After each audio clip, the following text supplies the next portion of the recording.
Hello students, આપ સૌનું હાર્દિક સ્વાગત છે મારી યુટ્યુબ ચેનલમાં. તો ફ્રેન્ડ્સ, આજે હું જે વિડીયો લાવ્યો છું એ ડિપ્લોમાથી ડિગ્રી જે મિત્રો જવા માંગે છે 2024-25માં, બરાબર. તો એની માટે બહુ ઇમ્પોર્ટન્ટ વિડીયો છે, કારણ કે અત્યાર સુધી તમે જોશો તો DDCET એક્ઝામમાં જે સિલેબસ હતો એ બહુ કોમ્પ્લેક્સ હતો અને ઘણા વિદ્યાર્થી મિત્રો જે છે એ માંગ કરી રહ્યા હતા કે DDCET એક્ઝામમાં જે તમારું કેમેસ્ટ્રી કરીને સબ્જેક્ટ જે છે એને રિમૂવ કરો. કેમ કે તમે જોશો તો તમે અગર મિકેનિકલ ના હો કે પછી વોટ એવર કોમ્પ્યુટર આઈટી, બરાબર, તો એ લોકોનામાં આ DDCET એક્ઝામમાં જે કેમેસ્ટ્રી કરીને સબ્જેક્ટ આવતો હતો એ ખૂબ હાર્ડ પડતો હતો. એન્ડ વી નો કે તમને ખબર છે કે કેમેસ્ટ્રી જેવો સબ્જેક્ટ છે તમને આજ લગી ભણવામાં આવ્યો નથી જો તમે કોમ્પ્યુટર આઈટીના વિદ્યાર્થી છો. તો એટ ધી એન્ડ મિત્રો, કાલની તારીખ તમે નોટ કરી રાખજો, 18 જાન્યુઆરી 2024ના રોજ આ ACPC તરફથી ખૂબ મોટી અપડેટ આવેલી છે. તો તમે અહીંયા જોશો ટાઇટલ જ એનું એવું મેન્શન કરેલું છે કે વર્ષ 2024-25 ડિપ્લોમાથી ડિગ્રી કોમન એન્ટ્રન્સ ટેસ્ટના રિવાઇઝ સિલેબસ બાબતે વિદ્યાર્થીઓને જાણવા યોગ્ય, બરાબર. તો પહેલો ફકરો થોડો ઇમ્પોર્ટન્ટ છે, તમે જોઈ લેજો કે ડિપ્લોમાથી ડિગ્રી કોમન એન્ટ્રન્સ ટેસ્ટ એટલે કે DDCET માટે GTU દ્વારા પરીક્ષાનો અભ્યાસક્રમ જાહેર કર્યા બાદ સદર અભ્યાસક્રમમાં કેમેસ્ટ્રી વિષયના અભ્યાસક્રમ અર્થે વિદ્યાર્થીઓની વિવિધ રજૂઆત GTU અને પ્રવેશ સમિતિને મળેલ હતી. એટલે કે તમને ખબર હશે કે બહુ બધા પ્રોફેસરો જે છે જેમની યુટ્યુબ ચેનલ છે, તો એ લોકોએ બી એક પ્રકારની ઝુંબેશ ચલાવેલી હતી, GTUના ત્યાં આગળ પહોંચી ગયા હતા અને માંગ કરી હતી એઝ અ સ્ટુડન્ટના ફેવર રહીને કે તમે જે છે કેમેસ્ટ્રી વિષય જે છે રિમૂવ કરો. બટ એટ ધી એન્ડ જે છે એ લોકોએ થોડો રિવાઇઝ કર્યો છે સિલેબસ. અને એક દુઃખ વાત એવી બી છે કે એ લોકોએ કેમેસ્ટ્રી રિમૂવ તો નથી કર્યો, પણ થોડા એવા ટોપિક જે છે એ ઉમેરા છે. તમે ખબર છે કે એન્જિનિયરિંગમાં એક કેમિકલ એન્જિનિયરિંગ કરીને પણ જે છે બ્રાન્ચ આવે છે, તો એને પણ ધ્યાનમાં રાખીને આ લોકોએ કેમેસ્ટ્રી સબ્જેક્ટ જે છે ઇન્ક્લુડ તો કરેલો જ છે. મિત્રો, આપણે DDCETની એક્ઝામના રિલેટેડ સિલેબસ પણ જોઈશું જ આજ વિડીયોમાં, થોડું પેશન્સ રાખો. તો અહીંયા આગળ તમે જોશો કે તેથી ડિપ્લોમા માટે જે રિવાઇઝ સિલેબસ જે છે એ આપણે આ વેબસાઇટ ઉપરથી તમને મળી જશે. નિશ્ચિત રહો, આ વેબસાઇટની લિંક હું ડિસ્ક્રિપ્શન બોક્સમાં મૂકી દઈશ અને ત્યાંથી જ જે છે તમે તમારું DDCET એક્ઝામનો સિલેબસ પણ ડાઉનલોડ કરી શકશો. તો સેમ્પલ ક્વેશ્ચન બેંક અને અન્ય આનુષંગિક માહિતી પ્રવેશ સમિતિની વેબસાઇટ જે છે acpcgujarat.gov.in ઉપર ટૂંક સમયમાં જાહેર કરવામાં આવશે. પ્રવેશ સમિતિની વેબસાઇટને દરરોજ જોવાની સલાહ આપવામાં આવે છે. તો મિત્રો, તમે વેબસાઇટ નહીં જુઓ તો કંઈ વાંધો નહીં, પણ તમે મારા યુટ્યુબ ચેનલને સબસ્ક્રાઈબ કરી દો અને બેલ આઇકનને પ્રેસ કરી લો, તાકી તમને જે કંઈ અપડેટ જે મારા તરફથી આવે તો એ તમને સૌથી પહેલાં જે છે મળી જાય. તમારે વેબસાઇટ ચેક કરવાની કોઈ જરૂર નહીં, હું તમને વિડીયોઝના માધ્યમથી પણ તમને ઇન્ફોર્મ કરતો જઈશ. બસ તમે મારી ચેનલને સબસ્ક્રાઈબ કરી દો અને બેલ આઇકનને જે છે પ્રેસ કરી લો, ઠીક છે.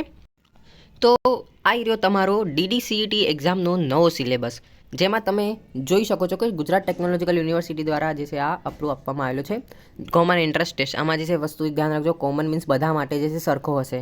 એવું નહીં હોય કે ભાઈ કોઈ એન્જિનિયરિંગનો વિદ્યાર્થી છે, મિકેનિકલ એન્જિનિયરનો અલગ હશે, કેમેસ્ટ્રી વાળાનો અલગ હશે, એવું બધું કશું નહીં, બરાબર. તો ઓલ એન્જિનિયરિંગ બ્રાન્ચીસ, ઠીક છે, મેન્શન જ કરેલું છે. એટલે બધા જે બી વોટ એવર GTUના અંડર જે બી એન્જિનિયરિંગ બ્રાન્ચીસ આવશે એની માટે જે છે આ વાળો કોમન એન્ટ્રન્સ ટેસ્ટ જે છે રહેશે, જેમાં પહેલું પેપર જે છે basic of science and engineering, બરાબર, કે જેમાં નંબર ઓફ ક્વેશ્ચનની સંખ્યા 50 હશે અને એના માર્ક્સ જે છે એ 100 માર્ક્સ હશે, ઠીક છે, 100 માર્ક્સ હશે, બરાબર. અને જે તમારો ટાઈમ જે છે એ 1.5 કલાકનો 2.5 hours, 2.5 કલાકનો એ તમારો એને જ મેન્ટેન રહ્યો છે, ઠીક છે. બીજું જે પેપર હશે એ તમારું એપ્ટિટ્યૂડ ટેસ્ટ એટલે કે મેથેમેટિક્સ અને સોફ્ટ સ્કિલનું રહેશે, કે જેનું નંબર ઓફ ક્વેશ્ચન 50 હશે 100 માર્કના, એટલે કે એક ક્વેશ્ચન જે છે તમારો 2 માર્કનો હશે. આમ ટોટલ જે છે તમારે કેટલા માર્ક્સની એક્ઝામ હશે તો એ હશે તમારી 200 માર્કની એક્ઝામ હશે અને નંબર ઓફ ક્વેશ્ચન જે છે એ 100 હશે, ઠીક છે. એટલે કે એક ક્વેશ્ચન જે છે 2 માર્ક્સનો થઈ ગયો. જેમાં સેક્શન 1માં તમે જોશો બેઝિક ઓફ સાયન્સ એન્ડ એન્જિનિયરિંગમાં યુનિટ્સ એન્ડ મેઝરમેન્ટ છે, જો કે ઓલરેડી હતું. બીજું ક્લાસિકલ મિકેનિક્સ, એ બી ઓલરેડી હતું મિત્રો.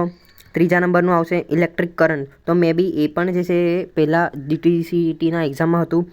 હીટ એન્ડ થર્મોમેટ્રી પણ જે છે હતું જ. આગળ જશો તો wave and motion options and acoustics, એ પણ હતું જ. આગળ જોશો તો કેમિકલ રિએક્શન એન્ડ ઇક્વેશન. પછી બીજું જોશો એસિડ બેઝિસ એન્ડ સોલ્ટ્સ. આ નોર્મલ હું એવું કન્સિડર કરી શકું કે આ 10મા લેવલ ધોરણ 10નું જે NCERT હતું કાં તો ભાઈ ગુજકેટ, બરાબર, ગુજસેટ, તો એના પ્રમાણે જ છે. એટલું બધું ડરવાની કંઈ જરૂર નથી, એકદમ હાઈલી તો નહીં પૂછાય. અને વેઇટેજ પણ જે છે બહુ ઓછા માર્કનું પૂછાય છે. આ માર્ક્સ નથી એકચ્યુઅલી પર્સન્ટેજમાં છે. તમે અહીંયા ઉપર જોશો તો વેઇટેજ જે છે એ પર્સન્ટેજમાં આપેલું છે, બરાબર. તો એવું ના વિચાર કરતા કે આ 6 છે એટલે કે 6 ક્વેશ્ચન પૂછા છે, એવું બધું ના વિચાર કરતા. બીજું 7મું જે છે એસિડ બેઝિસ એન્ડ સોલ્ટ્સ, આ પણ જે છે નોર્મલ 10મા લેવલનું તમારું કેમેસ્ટ્રી છે. પછી ફિઝિકલ પ્રોપર્ટીઝ, આ તો મેટલ્સ એન્ડ નોન મેટલ્સ એ તો કદાચ હતું જ. અને આ લોકોએ નવું એક વસ્તુ એડ કરેલી છે, એ છે કોમ્પ્યુટર પ્રેક્ટિસિસ અને એન્વાયરમેન્ટલ સાયન્સ. આ જે એન્વાયરમેન્ટલ એન્જિનિયરિંગ જે કહેવાય, તો એને ધ્યાનમાં લઈને મને એવું લાગે છે કે આ લોકોએ 10મા નંબરનો ટોપિક જે છે એ એડ કરેલો છે મિત્રો. ઠીક છે, કેમ કે કોમન એન્ટ્રન્સ ટેસ્ટ છે એટલે એમાં બધા સબ્જેક્ટ બધી બ્રાન્ચ જે છે એ આવી જાય એવું તમે કન્સિડર કરી શકો છો. અને તમારે રેફરન્સ તરીકે અહીંયા મેન્શન પણ કરેલું છે મિત્રો કે તમારે 10મા લેવલનું જે સાયન્સ હતું તો એ થોડું તમે યુઝ કરજો. કોને માટે? તો કે આ કેમેસ્ટ્રી માટે. ઠીક છે, એક વસ્તુ ધ્યાન રાખજો તમે. આફ્ટર દેટ આ જો તમે જોશો મેથેમેટિક્સ એન્ડ સોફ્ટ સ્કિલ, એની હું અત્યારે વાત નથી કરતો, વિડીયો જે છે ખૂબ લાંબો થઈ જશે. એન્ડ બીજું એવું કે તમારું જે પ્રીવિયસનો જે સિલેબસ હતો પહેલાંનો, એના પ્રમાણે જ બધું ઇન્ક્લુડેડ કરેલો છે મિત્રો, બરાબર.